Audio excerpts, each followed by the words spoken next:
Saya Robert Louis, ya senang bisa berjumpa dengan ya Bapak Ibu semuanya, terutama Ibu Gembala. Ya, ada yang kenal? Enggak kenal. Kalau lagu pasti kenal ya. Kiri kananku ada Tuhan. Tahu? Nah, begitu besar kasih Allah pada kita. Tahu enggak? Ah, udah. Ya, saya datang sama istri dan ini puji Tuhan, saya bilang, Tuhan, ini kasih karunia luar biasa. Ini ibadah yang paling sakral ini, ibadah yang ya kalau pas kelahiran Yesus biasa, tapi ini Paskah ini adalah musim puncak daripada perayaan kekristenan. Tapi sayangnya kita merayakan biasa-biasa, tapi kalau Natalan, semarak. Ya, oke, puji Tuhan. Saya dikasih tema atau tema bulan ini tentang komunikasi yang benar dalam kasih. Ya, komunikasi yang salah Bapak Ibu menyebabkan suami istri sering bertengkar, betul enggak? Komunikasi yang salah menyebabkan papa mama sama anak jadi bertengkar.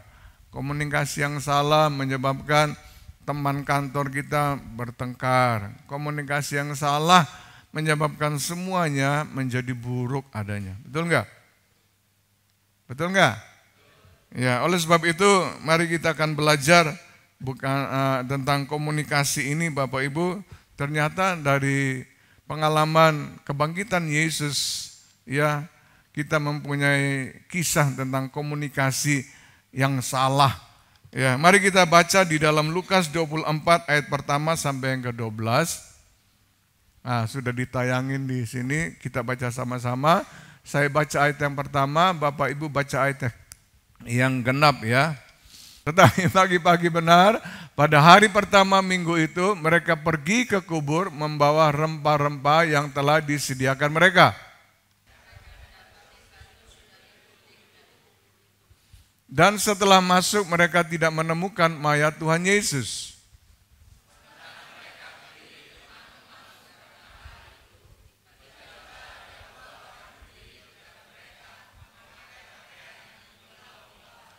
Mereka sangat ketakutan dan menundukkan kepala. Tetapi kedua orang itu berkata kepada mereka, mengapa kamu mencari dia yang hidup di antara orang mati? Nah, ini nanti tema khotbah kita. Mengapa kamu mencari dia yang hidup di antara orang mati?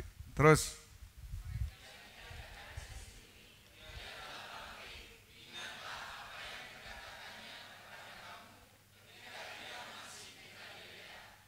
Yaitu bahwa anak manusia harus diserahkan ke tangan orang-orang berdosa dan disalibkan dan akan bangkit pada hari yang ketiga.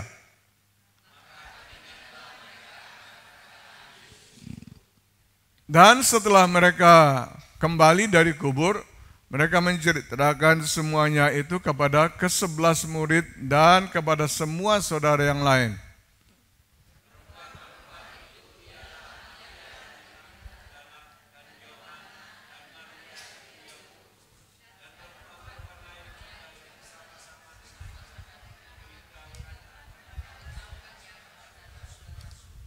Tetapi bagi mereka perkataan-perkataan itu seakan-akan omong kosong dan mereka tidak percaya kepada perempuan-perempuan itu. Sama-sama, sungguh pun demikian Petrus bangun lalu cepat-cepat pergi ke kubur itu. Ketika menjenguk ke dalam, ia melihat hanya kain kapan saja. Lalu ia pergi dan ia bertanya di dalam hatinya, apa kiranya yang telah terjadi? Berbahagia yang kita membaca, ya merenungkan, terutama kita akan mempraktekkan ya kisah firman ini supaya kisah daripada murid-murid ini tidak akan terjadi di dalam kehidupan kita. Yang setuju katakan? Jadi kita melihat ayat 5b, temanya itu mengapa kamu mencari dia yang hidup di antara orang mati. Ya. Dari pembacaan ini kita udah tahu bahwa ada kesalahan komunikasi. Ya kan? Namanya orang mencari, kalau nggak dapat itu berarti ada kesalahan. Kalau kita bilang sama pembantu, Mbak, tolong ambilkan pulpen saya di kamar. Ternyata dia pergi cari pulpen di dapur. Ketemu nggak kira-kira pulpen? Nggak ketemu. Yang ketemu apa? Jadi kesalahan komunikasi Bapak Ibu ini sangat berbahaya sekali bagi kita.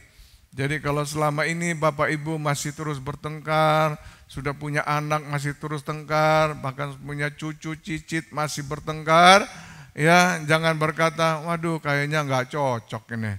Ya, kayaknya nggak cocok. Bukan nggak cocok, tetapi kesalahan apa? Komunikasi. Amin. Karena komunikasi yang benar adalah percakapan antara kedua belah pihak, ya, untuk menyampaikan ya sesuatu yang menyebabkan kedua belah pihak itu saling memahami dan saling meresponi. Itu komunikasi yang benar. Jadi kalau ngomong itu ya kedua belah pihak itu harus saling mengerti dan harus meresponinya dengan tindakan. Karena kalau kita dengar, tetapi kalau tidak diresponi dengan tindakan, saudaraku, berarti belum tentu itu benar kita dengar atau salah. Amin. Nah, mari kita melihat Bapak Ibu, karena waktu kita juga nggak panjang-panjang. Ada di sini saya membagikan ada dua rombongan. Pertama rombongan ibu-ibu, kaum ibu di dalam ayat yang ke-10 itu diwakili oleh Maria dari Magdala, Yohana, Maria ibu Yakobus. Ya, dan yang kedua dari kaum bapak itu ayat yang ke-12 Petrus bersama teman-temannya. Ya, kita melihat bahwa kalau kita melihat sejarah Bapak Ibu, ketika Yesus kemudian ditangkap dan dimasukkan ke kuburan Bapak Ibu, itu dalam cerita sejarah bahwa tentara Romawi itu tetap berjaga-jaga di kuburan Yesus. Itu sekitar ada 80 tentara Romawi yang berjaga, berkeliling, ya ronda gitu loh, pagi, siang, dan malam. Itu kira-kira saudaraku kalau dibikin putarannya itu kira-kira mungkin yang bagian dekat itu 20 orang. Ya, putar yang kedua lagi 30, putar lagi yang ketiga 30. Kira-kira ada maling bisa masuk enggak kira-kira? Kira-kira ada Yesus mayat itu benar-benar bisa dicuri orang enggak? Enggak kan?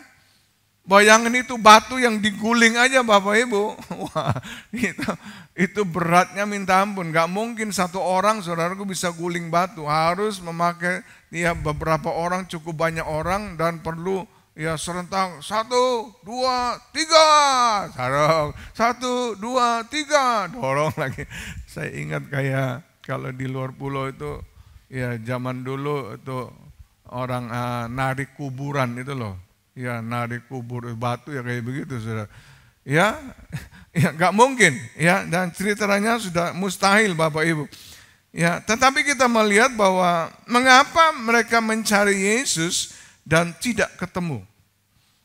Sekarang kita yang pertama kita bantai dulu ibu-ibu. Ya, mana ibu-ibu lambaikan tangan? Nah, termasuk ibu gembala juga ibu-ibu ya. Kita bantai ibu-ibu ya bapak-bapak. Ya, ayat yang pertama, ya ayat yang ke-6. Ya. Kata dua malaikat, ia tidak ada di sini. Dengan baik-baik. Ia telah apa? Bangkit. Ingatlah. Lupakah atau tidaklah kau renungkan apa yang dikatakannya kepada kamu ketika ia masih di mana? Jadi yang pertama bagi ibu-ibu ini, mereka mendengar firman Tuhan tetapi tidak merenungkan. Banyak orang mendengar firman Tuhan tidak merenungkan. Banyak orang mendengar firman Tuhan istilahnya masuk telinga kiri, keluar telinga kanan. Banyak orang mendengar firman Tuhan masuk telinga kiri langsung mental lagi saudara. Yang ada, waduh, ya tempat ini sejuk, ya AC-nya di rumah saya panas, enak buat tidur. Jadi firman Tuhan obat pengantar Tidur, saudaraku. Ini yang menyebabkan ya orang yang mendengar firman Tuhan tetapi tidak merenungkan. Menyebabkan apa? Dia bertindak salah. Dia berkata salah, dia berbuat salah, saudaraku. Ya, jadi kita melihat bahwa ketika Yesus bersama murid-murid masih di Galilea, itu dari Galilea, saudaraku, pergi di Getsemani itu kira-kira perlu ya mungkin 7-8 jam, saudara. Perjalanan dengan mobil, bis, kecepatan 110 km tanpa hambatan. Ada yang pernah ke Israel? Ibu sudah pernah ya? Sudah berapa kali, Bu? Baru 3. Saya baru 36 kali. Ditugasin saudara sama travel suruh bawa rombongan. Ini nanti ada bulan 6 tapi masih kurang peserta. Ada yang mau daftar? Lapor saja sama Ibu Gembala. Ibu Gembala, saya kepingin ke Israel, nanti biar urusan Ibu Gembala. Ya, jadi saudara ketika di Galilea, masih di Galilea, lagi mau menuju ke Getsemani, kemudian Yesus ditangkap. Yesus dalam perjalanan, ya Yesus berkata bahwa anak manusia ya akan ditangkap, disesahkan, ya dicambuk istilahnya, dipenjara, mati, tapi pada hari yang ketiga akan bangkit. Betul nggak? Kalau ibu-ibu mendengarkan firman itu, merenungkan apa yang Yesus katakan, kira-kira pada hari yang ketiga Yesus bangkit itu dari kubur, mereka pergi ke kubur enggak? Apa ada orang di sini? Ibu-ibu pergi ke kubur enggak? Kenapa? Yesus sudah mengatakan hari ketiga dia akan bangkit. Jadi hari Minggu ini adalah hari yang ketiga Yesus bangkit. Kalau mereka mendengarkan ucapan Yesus dengan benar, mungkin mereka akan pergi ke Yerusalem. Karena Yesus berkata kita akan ketemu di Yerusalem. Akibat daripada tidak merenungkan firman Tuhan, menyebabkan mereka bertindak yang salah. Bahasa rohaninya Hosea 4 ayat 6 dikatakan umatku binasa karena tidak mengenal Allah. Atau bahasa Inggris mengatakan umatku binasa karena kurang pengetahuan. Ayo lihat saya sini. Nanti salah lagi bertindak.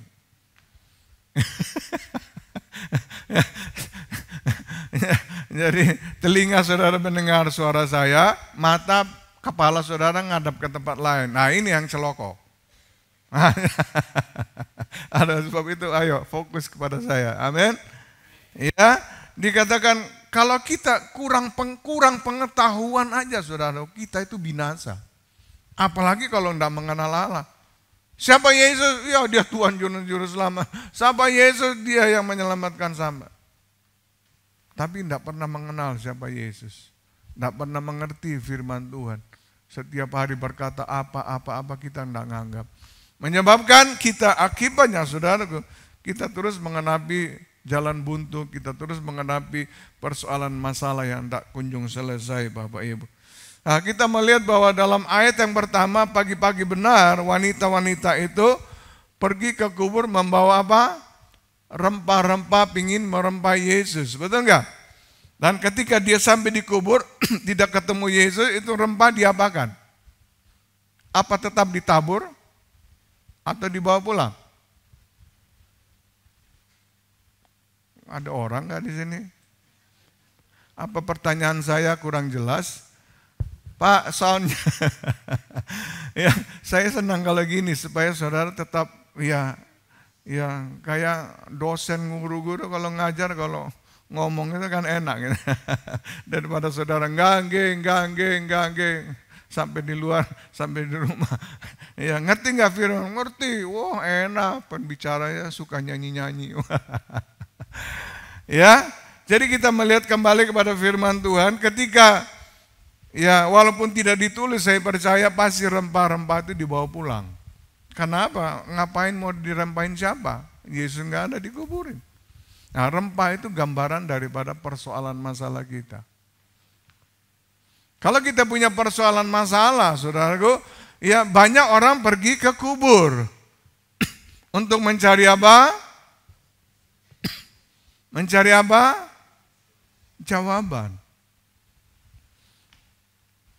Ada cucu berkata, cek, atau kakek, cucu mau ujian komputer besok, berkati ya kek, biar cucu lulus dapat cum laude. Nah, ya, untung cucunya nggak bisa dengar. Kalau cucu yang bisa dengar, kakeknya mau bilang, cucu, kakek aja SD nggak lulus.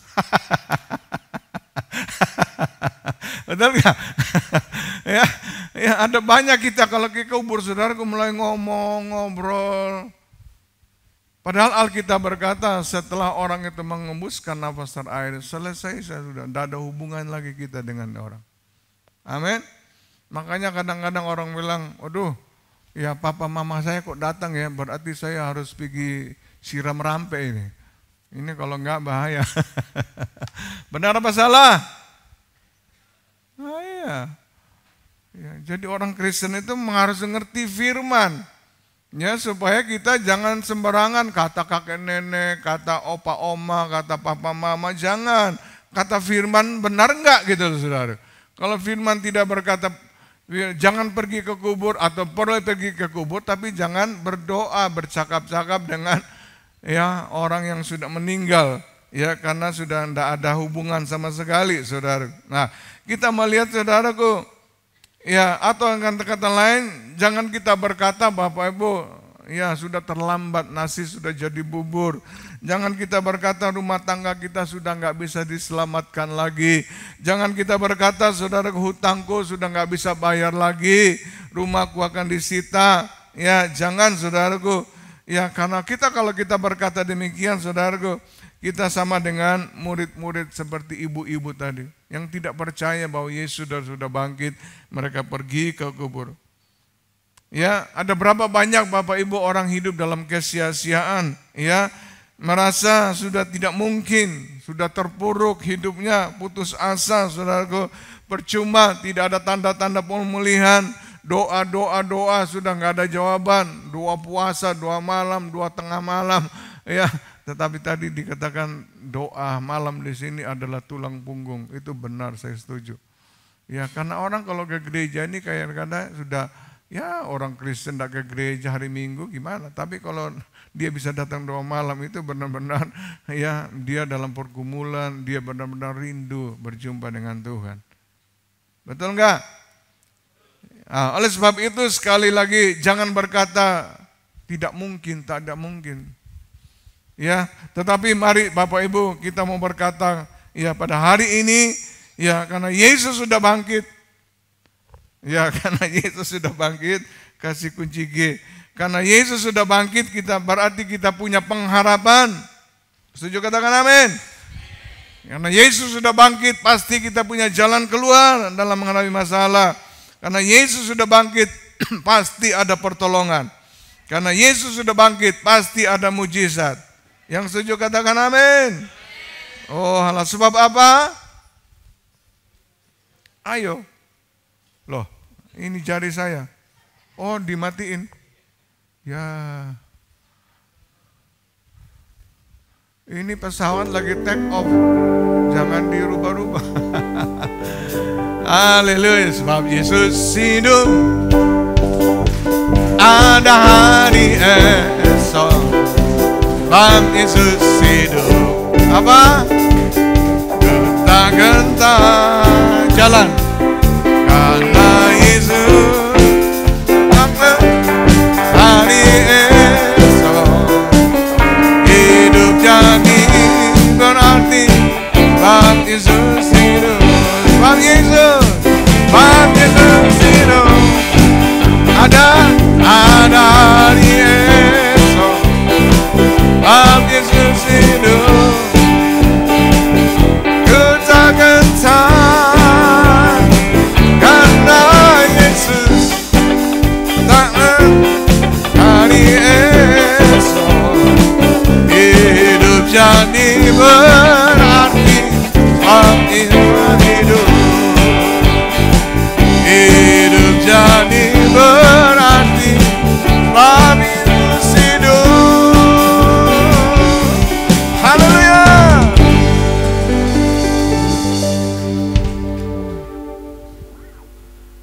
Singapura ada apartemen namanya Lucky Plaza. Itu biasanya orang Indo banyak di situ karena dekat Mount Elite. Ya, turun aja langsung pertokoan dan sebagainya. Di lantai 12 itu ada seorang Ibu Maria namanya. Dia buka PD. PD-nya khusus orang-orang sakit. Yang tingkatannya high class, sudah high class, stadium 3, 4, 5 udah pokoknya yang paling tertinggi. Nah, setiap kali kalau saya ke sana pasti diundang karena selalu dimintain doain saudaraku yang sakit.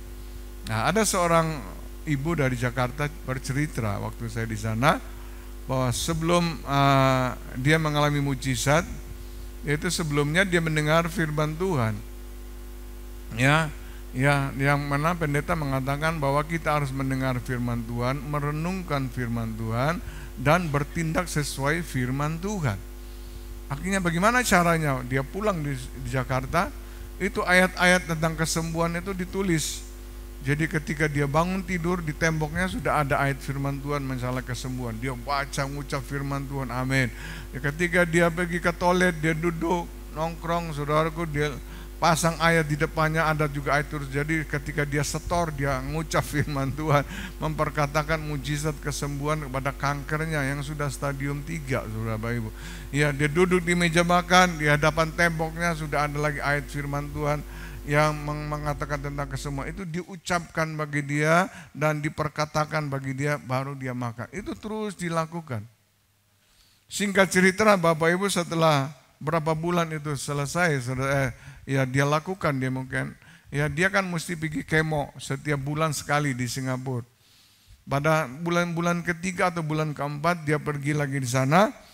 Kemudian ketika diperiksa, saudaraku, dokter mengatakan, Bu, kamu ada minum obat apa selain ada obat yang saya beri? Enggak ada, enggak usah takut. Mungkin ada obat Cina atau obat apa, ada yang lain yang kamu minum aja terus, minum terus. Kenapa? Ya kelihatannya kankermu yang stadium 3 ini benjolan semakin kecil, ya terusin aja. Akhirnya setelah beberapa bulan kemudian diperiksa lagi, di ronsen semuanya, dokter menyatakan kankernya ewes 14. Loh, nggak ada orang toh? Semua juga. Masa iya? Aku kok nggak pernah gitu. Seharusnya saudara harus bertepuk tangan, katakan amin. Gitu. Masa jam begini masih ngantuk? Ya, amin saudaraku. Ya, sebab itu Bapak Ibu, apapun yang terjadi, kita harus tetap percaya bahwa Yesus yang berjanji adalah setia. Yesus yang berjanji adalah, sebab itu ku percaya pada janjimu, tak akan tergoyah, karena Yesus tak lalai kan menepati janji kepada. Sebab itu ku percaya pada apa? Pada janjimu, takkan tergoyah, karena Yesus tak lalai kan menepati janji kepadaku. Katakan ku percaya, ku percaya, amin. Ku percaya janjimu, oh ku percaya, amin. Yang percaya katakan, yang percaya katakan, kurang keras yang percaya katakan. Iya, kita bikin KKR aja pagi ini. Jangan aman Bapak Ibu, amin. Iya. Oke, sekarang kita bantai Bapak Ibu sekarang. Ya. Ayat yang 12, Lukas 24 ayat 12. Lukas 24 ayat 12. Sungguh pun demikian, Petrus bangun lalu cepat-cepat pergi ke kubur itu. Ketika menjenguk ke dalam, ia melihat hanya kain kapan saja, lalu pergi apa? Ya, dan bertanya di dalam hati. Saudara, kita melihat bahwa ketika ibu-ibu itu, kaum ibu pulang menceritakan kepada bapak-bapak, Petrus gak percaya, langsung kabur dia pergi ke kuburan. Dan ternyata mendapat jawaban yang sama. Ada berapa banyak saudara kita yang mencari Yesus? Ada berapa banyak saudaraku kita yang berusaha untuk mendapatkan Yesus, mendapatkan jawaban. Ada berapa banyak kita yang berusaha untuk menemukan Yesus melalui ibadah, doa malam, doa pribadi. Pertanyaannya, sudahkah kita berjumpa enggak? Karena kalau Bapak Ibu segera mencari Yesus, dan kalau tidak menemukan Yesus, Bapak Ibu datang dengan persoalan, pulang pula dengan persoalan. Datang dengan masalah, pulang dengan masalah. Datang dengan sakit, pulang dengan sakit. Kenapa? Yang menjadi jawaban bukan Bapak Ibu Gembala atau hamba Tuhan, tapi jawaban adalah Yesus. Amin. Ya, oleh sebab itu Bapak Ibu sekali lagi, supaya hal yang buruk tidak menimpa lebih lagi daripada kita. Oleh sebab itu dengar firman Tuhan. Lukas 6 ayat 49 berkata, akan tetapi barang siapa mendengar perkataanku, tetapi tidak melakukannya atau melakukannya dengan caranya sendiri, ia sama dengan seorang yang mendirikan rumah di atas tanah tanpa dasar, dan ketika banjir melanda rumah itu segera rubuh dan hebatlah kerusakannya. Kaum bapak bersama ibu-ibu ini, Bapak Ibu, mereka mendengar firman Tuhan, tetapi melakukan dengan caranya sendiri. Ayo, berapa puluh tahun Bapak Ibu jadi orang Kristen? Ketika mengalami persoalan, apa Bapak Ibu mempraktekkan firman Tuhan? Atau Bapak Ibu mencari jalannya dengan caranya sendiri? Sopo ya, tetangga mana yang bisa nolong aku? Mumpung Ibu Gembala bisnismen, tak konang gereja ya, pura-pura sebelah, capek pura-pura kayak loyo nggak berdaya, pasti dapat Ibu Gembala nolong saya. Itu mereka mendengar firman Tuhan, melakukan dengan caranya sendiri. Ya Pak ya?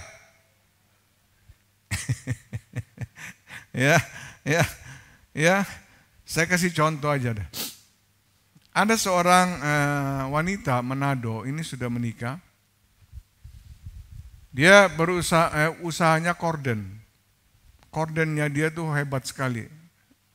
Hampir semua hotel bintang 5 pesan order dari dia. Jadi jahitannya, kainnya, semuanya high class semuanya. Jadi cocok dengan hotel bintang 5. Saking larisnya ini saudaraku, dia punya suami, dia bagian bekerja di pabriknya tuh, suaminya disuruh untuk ngantar ke hotel atau pesanan-pesanan orang disuruh suaminya. Beberapa saat kemudian setelah mengantar rupanya suaminya ketemu sama Wewe Gombel. Bapak-bapak tahu Wewe Gombel? Bapak-bapak tahu sundel bolong? Cirinya apa sundel bolong? Pakaiannya apa? Bolong-bolong. Satu kali istri saya ngajak ke mana, Galaxy Mall atau mana, ya udah ngantar lah. Tapi sudah pakai kacamata kuda. Wis pokoknya nggak lihat kiri, lali kanan, nonton aja. Ya, jadi bapak gembala buat ibu. Nonton jalan-jalan, tapi rupanya ketika jalan-jalan, keto yang saya lihat itu dari ngarap, saudara, bukan dari samping. Nggak bisa kehindari, betul nggak? Tiba-tiba saya tertawa. Istri saya bilang, "Pak, ojo tertawa, opo delon ngarap iku." Loh, apa nah? Oh, begitu dilihat juga senyum-senyum. Tapi usus jangan. Kira bapak-bapak, kira-kira apa yang saya lihat? Ayo, jujur aja, nggak apa-apa. Jangan takut sama Ibu Gembala. Bapak-bapak, apa yang saya lihat? Apa? Iya tahu. Ya tahu sundel bolong. Cirinya sundel bolong itu, saudaraku, pakaian itu dari atas tak turun ke bawah, nutup semua. Dan dari bawah nggak naik ke atas. Jadi kelihatan apa? Udelnya itu, saudara. Lah kalau udelnya bagus, dikasih anting-anting, lumayan kan untuk dilihatin. Betul nggak bapak-bapak? Iya, itu jujur. Jangan. Oh, nanti tidak ada istrinya blue film lulu. Ya bagus. Tapi ini saudaraku, udelnya ono daging yang mentol. Bayangin saya, waduh ini dulu dipotong sama Mbak Juko di kampung ini. Jadi dagingnya nggak lepas, saudara. Saya tertawa. Ibu-ibu bilang sama anak-anak, kalau udelmu elek, ojo diketoin wong. Sini nah. Ya, nah, itu cirinya sundal bolong Bapak Ibu. Ya, suaminya kecantol sama dia. Akhirnya istrinya nggak terima, kurang ngajar. Ya, aku kerja setengah mati, kamu cuma begini. Memang lu aja yang bisa. Dengar baik-baik. Apa yang dilakukan ibu istrinya? Seharusnya datang di doa malam, datang ke gereja, minta Bapak Gembala atau teman-teman doakan saya. Tapi dia pergi ke siapa? Dukun. Masang apa? Susu. Ibu-ibu ngerti susu ya? Jangan pura-pura nggak tahu ya. Aku lihat kayak ada mantan-mantan ini. Masang susu. Ayo kon. Ya memang aja lu yang bisa payu gitu. Maksudnya dia tuh supaya suaminya itu kembali tertarik kepada dia, tinggalin tuh perempuan. Rupanya ada cowok yang lain, begitu ketok istrinya, seperti ketemu bidadari, bukan 12, satu toin. Bidadari wahyu sempurna dari atas sampai belakang, akhirnya didekatin kecantol. Ya, akhirnya bang, udah dah, lu udah sama perempuan lain, saya mau pindah rumah tangga yang baru. Namanya dia punya uang, dia beli lagi rumah, saudaraku. Pindah, bawa itu suaminya dalam usahanya. Rupanya saudaraku, nggak tahu ceritanya gimana, itu sertifikat rumah itu dipegang suaminya. Nah, cerita kerja lagi seperti biasa, suaminya disuruh antar ke hotel-hotel dan sebagainya. Ya begitu diantar ketemu lagi sama apa? Wewe gombel, ngerti lah. Ketemu wewe gombel, saudaraku. Wah, istrinya marah lagi, saudara. Kurang ngajar, udah enak-enak tinggal makan, minum, goyang kaki, saya yang kerja semuanya. Akhirnya dia usir suaminya.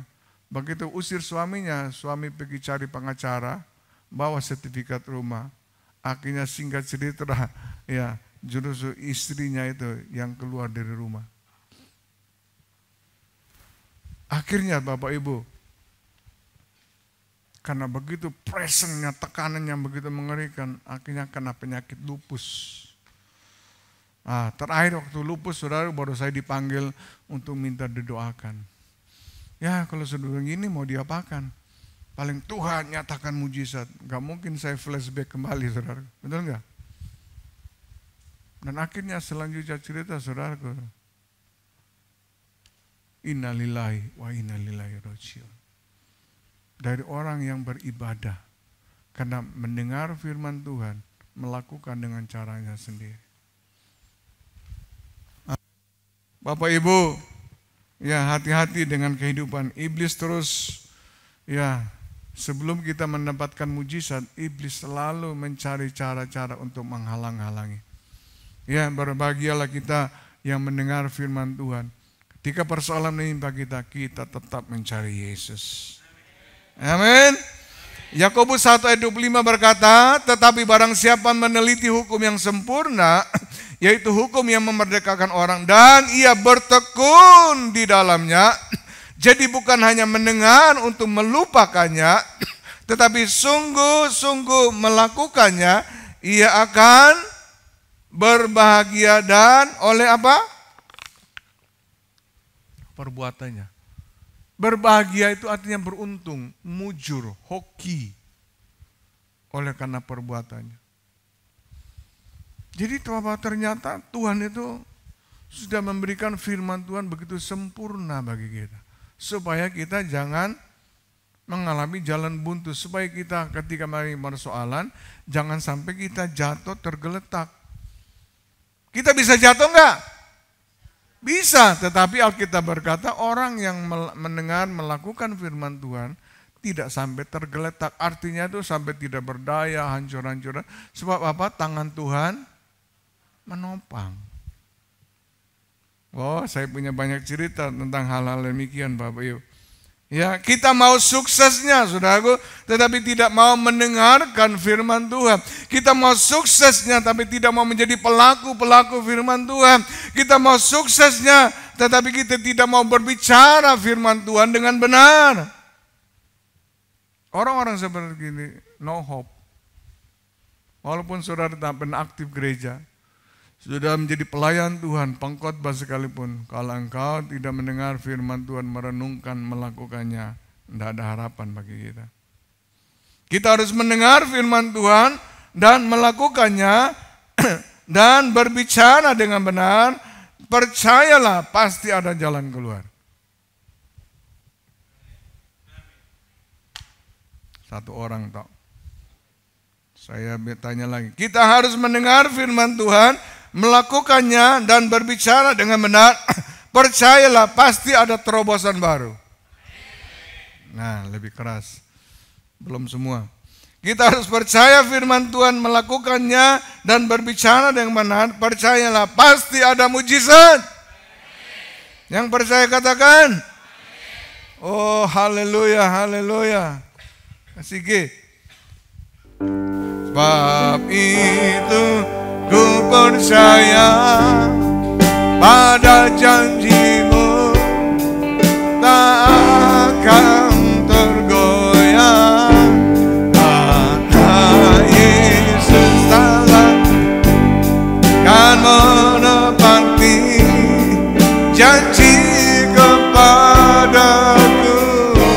Ku percaya, ku percaya, ku percaya, ku percaya, ku percaya, ku percaya. Amin.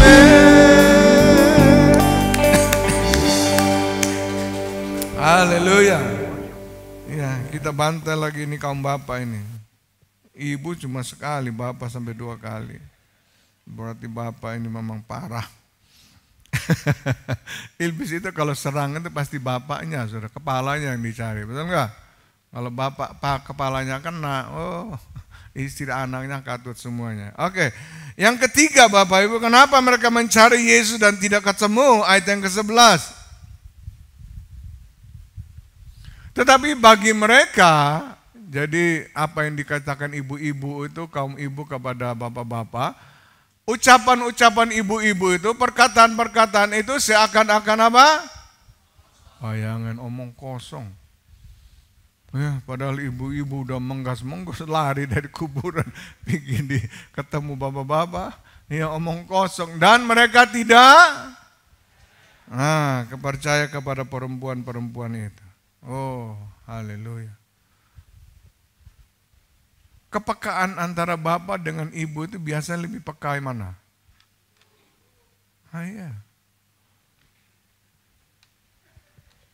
Bapak-bapak jangan dibalik ya. Wis kon niku ibu rumah tangga wis ngomahe, enggak ngerti apa-apa lah. Wis pokoknya ojo nogor-nogor aku. Oh, hati-hati. Ya. Antara penolong dengan yang ditolong lebih kuat yang mana? Siapa penolong? Loh, ada yang bilang bapak lagi. Wah, bahaya. Ibu-ibu itu penolong. Berarti itu enggak? Berarti dia lebih kuat dari bapak-bapak. Ibu-ibu lebih peka dari bapak-bapak. Ibu-ibu lebih terasa gitu loh kalau ada sesuatu yang bakalan terjadi kepada bapak-bapak atau usaha kita. Oleh sebab itu bapak-bapak, dengarkanlah ya kalau istri memberi warning bagi kita. Setuju katakan? Oh, bagus.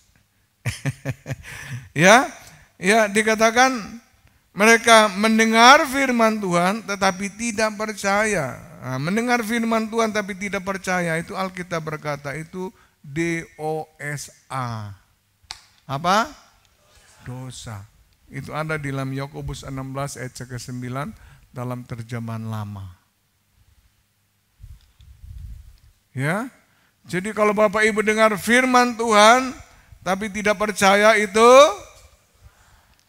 dosa yang menyebabkan kita punya mata tapi tidak bisa melihat. Dosa yang menyebabkan kita punya telinga tapi tidak bisa mendengar. Dosa yang menyebabkan kita membaca firman Tuhan tetapi nggak ngerti. Dulu sebelum saya bertobat, saudaraku, pendeta selalu berkata, baca firman Tuhan, renungkan firman Tuhan. Karena firman Tuhan itu pelita bagi kaki kita dan terang bagi jalan kita.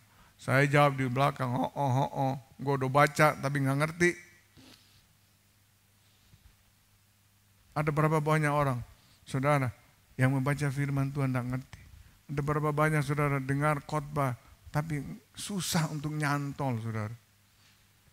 Berarti itu ada yang menyelimuti, membungkusi. Apa itu? dosa. Nah kalau kita baca firman Tuhan tidak mengerti, ya buat apa itu Tuhan kasih firman bagi kita? Padahal firman itu pelita bagi kaki kita dan terang bagi jalan kita. Ya kan? Berarti ada something wrong, ada sesuatu yang kemana di hadapan kita. Ya, karena kita mendengar firman Tuhan tetapi tidak percaya. Dosa, saudaraku, mengakibatkan kita punya telinga tidak bisa mendengar, punya mata tapi dia bisa melihat. Akibatnya apa, saudaraku? Alkitab berkata secara lahiriah mereka beribadah, tetapi sesungguhnya mereka memungkiri, menipu diri sendiri. Nah ini. Ya, secara lahiriah. Lukas 24 ayat 25. Lukas 24 ayat yang ke-25 mengatakan, saya harap, ini kan direkam ya. Ya jadi Bapak Ibu bisa dengar lagi. Lalu ia berkata kepada mereka, hai kamu orang-orang bodoh. Nah ini bodoh garis bawah. Ya betapa lambannya ya hatimu sehingga kamu tidak percaya segala sesuatu yang dikatakan para nabi. Siapakah orang bodoh? Orang yang tidak mau belajar dan tidak mau diajar. Kalau dia mau belajar dan mau diajar, pasti dia akan pintar. Apa Tuhan menciptakan orang bodoh? Enggak. Kenapa kita bodoh? Karena tidak mau belajar. Kenapa dalam pekerjaan kita, ya di perusahaan misalnya, kita kok enggak pernah naik kedudukan semuanya? Kenapa? Kebodohan. Disuruh kerja, saudaraku, salah melulu. Ya, syukur-syukur dulu nggak dipecat. Betul nggak? Tetapi kalau orang yang mau belajar, saudaraku, apa yang dititahkan atau diomongin pimpinan, ketika dia melakukannya, percayalah pasti orang ini akan dipromosikan. Setuju katakan amin. Orang yang mendengar firman Tuhan tetapi tidak percaya, yang ketiga itu adalah kedegilan. Markus 16 ayat 14. Markus 16 ayat 14 berkata, akhirnya ia menampakkan diri kepada ke-11 orang itu ketika mereka sedang makan dan ia mencela ketidakpercayaan mereka dan kedegilan hati mereka oleh karena mereka tidak percaya kepada orang-orang yang telah melihat dia sesudah kebangkitan. Degil, saudaraku, artinya tidak mau menuruti nasihat. Degil artinya itu keras kepala. Degil artinya, saudaraku, kepala batu. Batu, kepalanya ada batu mungkin. Ya, itu degil Bapak Ibu. Siapakah orang yang degil di firman Tuhan? Apa ada orang di sini? Siapakah orang yang degil, yang keras kepala di firman Tuhan? Siapa? Iya, yang tidak percaya, bukan tidak percaya nemen, saudara. Sampai dia pingin mendapat bukti dulu baru dia percaya. Nah, siapa? Makanya ketika Yesus ketemu di loteng itu, langsung Thomas itu, "Hai Thomas, silakan mencucukkan jarimu di tanganku atau di lambung." Berbahagia orang yang tidak melihat namun percaya. Jangan kayak degil. Ya, jangan kita degil kepada Tuhan. Ya, jangan kita percaya, saudaraku.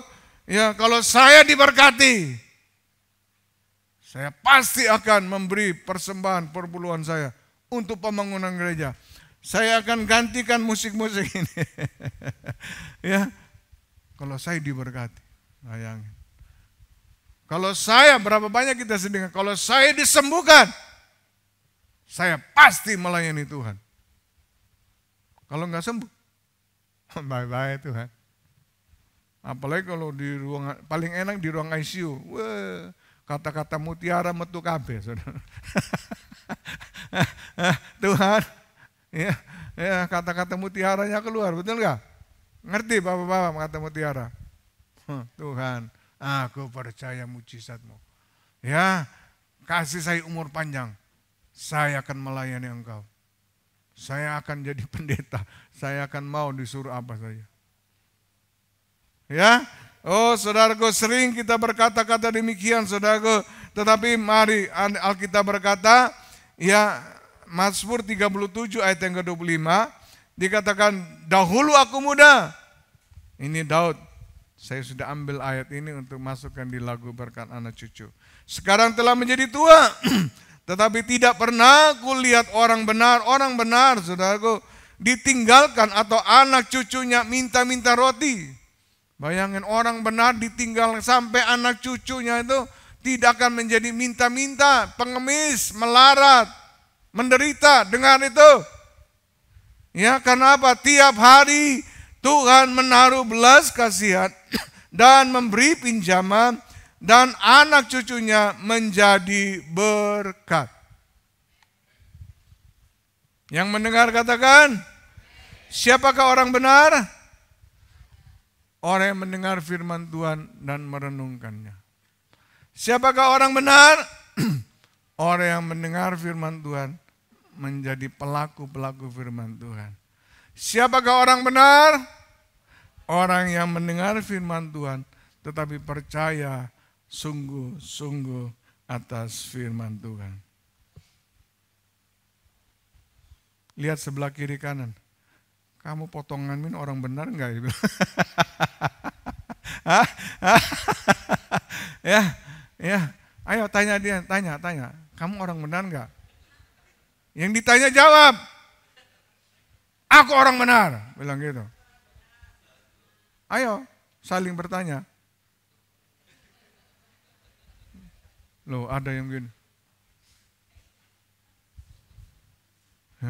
Berarti beban saudara terlalu berat sekali. Jadi sebelum engkau keluar dari gereja, datang ke tempat ini, serahkan beban. Yang percaya katakan, meskipun tak kulihat tangan yang terpaku, meskipun tak kulihat kaki yang terpaku, meskipun tak kulihat mahkota dari sang leader singara, namun ku percaya Yesus Tuhan penebusku.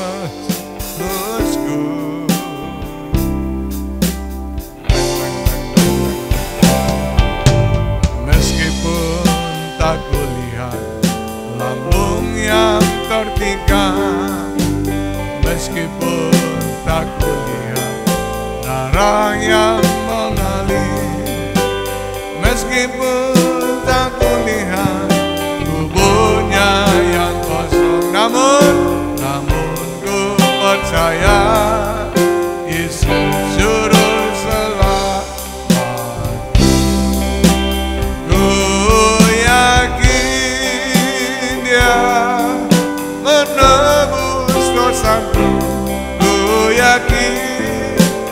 berkuasa, ku jadi miliknya yang hidup dalamku. Yesus juru selamatku. Mari bangkit berdiri sama-sama. Meskipun tak kulihat tangan yang terpaku, meskipun tak kulihat kaki yang terpaku, meskipun tak kulihat mahkota dunia, namun ku percaya Yesus Tuhan penebusku. Meskipun tak kulihat lambung yang tertinggal, meskipun tak kulihat darah yang mengalir, meskipun tak kulihat tubuhnya yang kosong, namun ku percaya Yesus juru selamat. Ku yakin Dia menebus dosaku, ku yakin Dia berkuasa menjadi miliknya yang hidup dalamku. Yesus juru selamat, ku yakin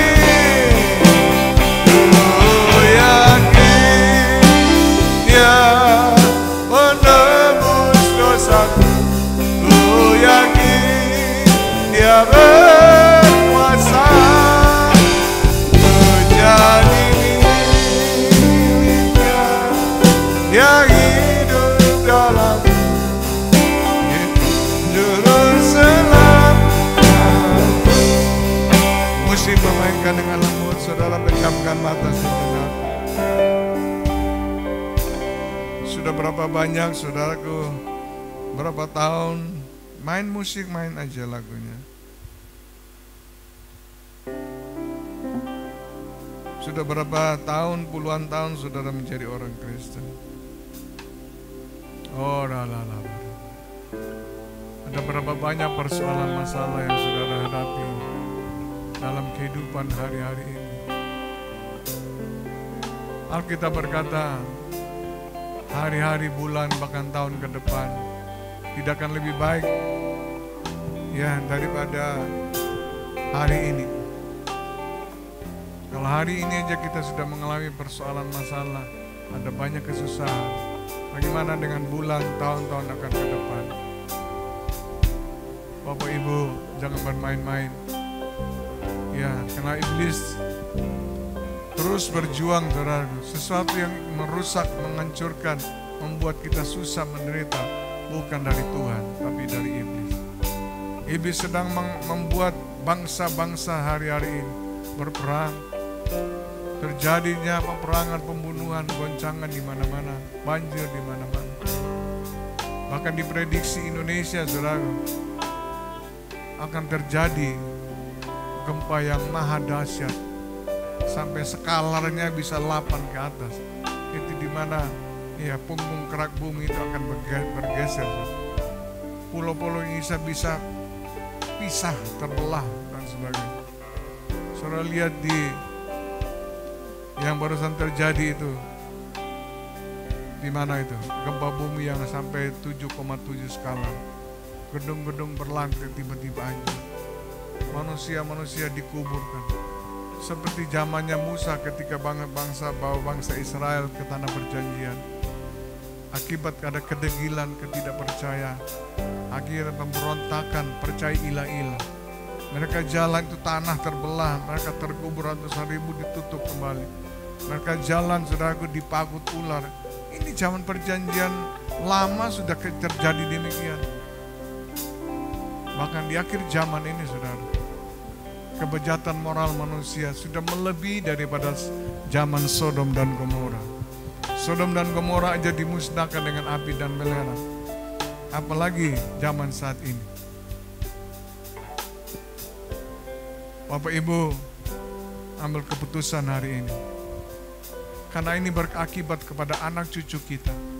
Perbuatan orang tua yang salah, anak cucu kita harus menanggung akibatnya. Oh Rabashandakara. Berapa banyak saudara yang mendengar firman Tuhan tetapi tidak percaya. Berapa banyak saudara mendengar firman Tuhan tetapi melakukan dengan caranya sendiri.